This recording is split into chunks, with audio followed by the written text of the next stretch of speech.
नमस्कार मेरे प्यारे भाइयों और बहनों, मैं हार्दिक आपका तहे दिल से स्वागत करता हूँ हमारे इस यूट्यूब चैनल पर जिसका नाम है धर्मो रक्षणा। हमारे इस चैनल पर आपको सभी पुराणों की कथाएं और उनकी प्रचलित अध्यायों की जानकारी प्राप्त होगी। हर देवी देवताओं के महात्म्य और उनके रूप स्वरूप और अवतारों की जानकारी यहाँ प्राप्त होगी।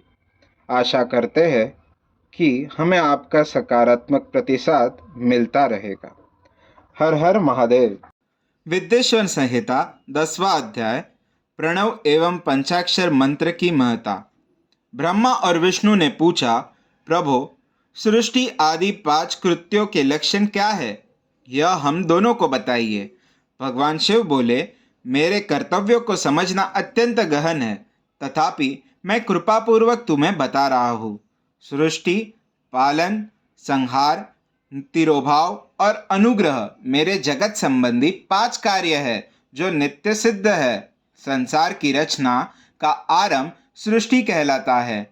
मुझसे पालित होकर सृष्टि का सुस्थिर रहना उसका पालन है। उसका विनाश ही संहार है। प्राणों के उत्क्रमण को तिरोभाव कहते हैं।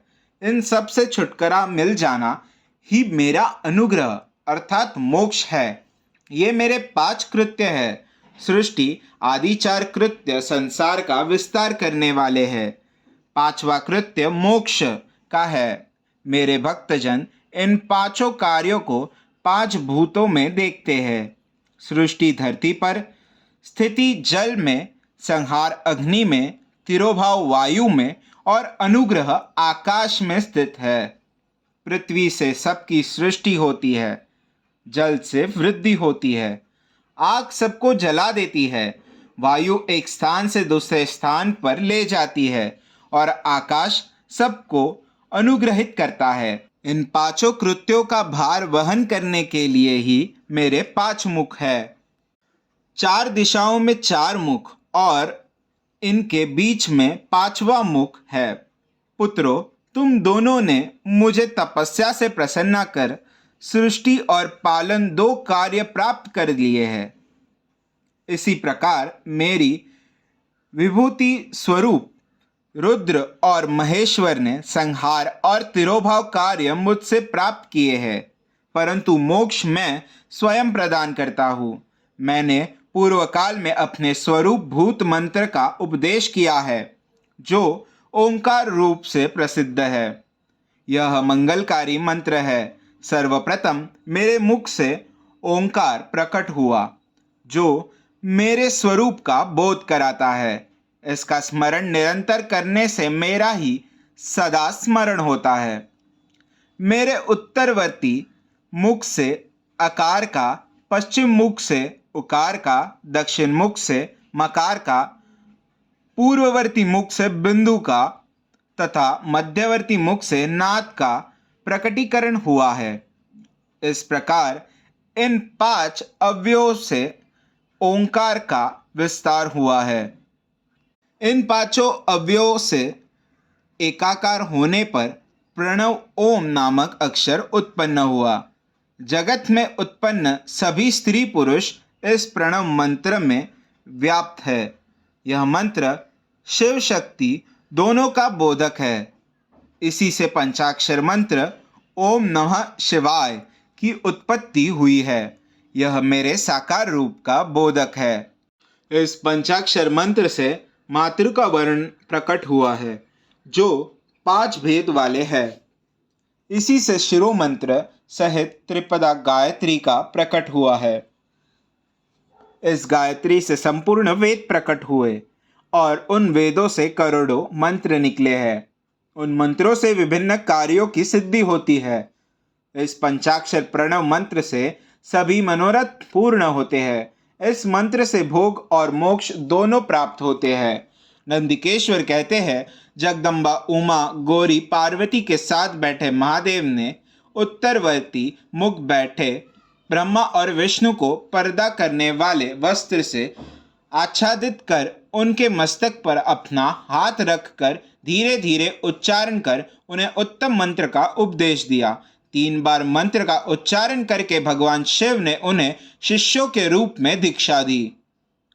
गुरु दक्षिणा के रूप में दोनों ने अपने आप को समर्पित करते हुए दोनों हाथ जोड़कर उनके समीप खड़े हो जगत गुरु भगवान शिव की इस प्रकार स्तुति करने लगे। ब्रह्मा विष्णु बोले, प्रभो, आपके साकार और निराकार 2 रूप है। आप तेज से प्रकाशित है, आप सबके स्वामी हैं, आप सर्वोत्तमा को नमस्कार है। आप प्रणव मंत्र के बताने वाले हैं तथा आप ही प्रणव लिंग वाले हैं। सृष्टि, पालन, संहार, तिरोभाव और अनुग्रह आदि आपके ही कार्य है। आपके 5 मुख है। आप ही परमेश्वर है। आप सबकी आत्मा है, ब्रह्म है। आपके गुण और शक्तियां अनंत है। हम आपको नमस्कार करते हैं। इन पंक्तियों से स्तुति करते हुए गुरु महेश्वर को प्रसन्न कर ब्रह्मा और विष्णु ने उनके चरणों में प्रणाम किया। महेश्वर बोले, आद्रा नक्षत्र में चतुर्दशी को यदि इस प्रणव मंत्र का जाप किया जाए तो यह अक्षय फल देने वाला है। सूर्य की संक्रांति में महा आद्रा नक्षत्र में एक बार किया प्रणव जाप करोड़ों गुणों जप का फल देता है। मृगशिरा नक्षत्र का अंतिम भाग तथा पुनर्वसु का शुरू का भाग पूजा, होम और तर्पण के लिए सदा आद्रा के समान ही है। मेरे लिंग का दर्शन प्रातः काल अर्थात मध्याह्न से पूर्व काल में करना चाहिए। मेरे दर्शन पूजन के लिए चतुर्दशी तिथि उत्तम है।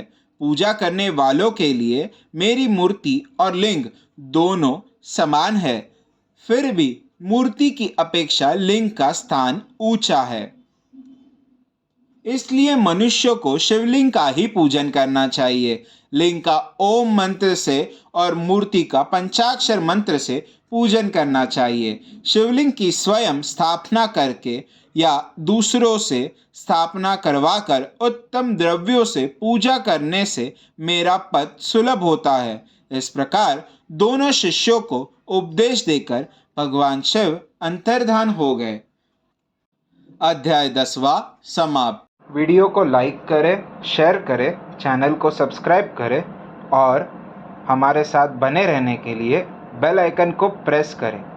हमारे सनातन संस्कृति की जानकारी के लिए और उनके साहित्यों की जानकारी को प्राप्त करने के लिए हमारे साथ बने रहिए इस चैनल पर, जिसका नाम है धर्मो रक्षणा। हर हर महादेव।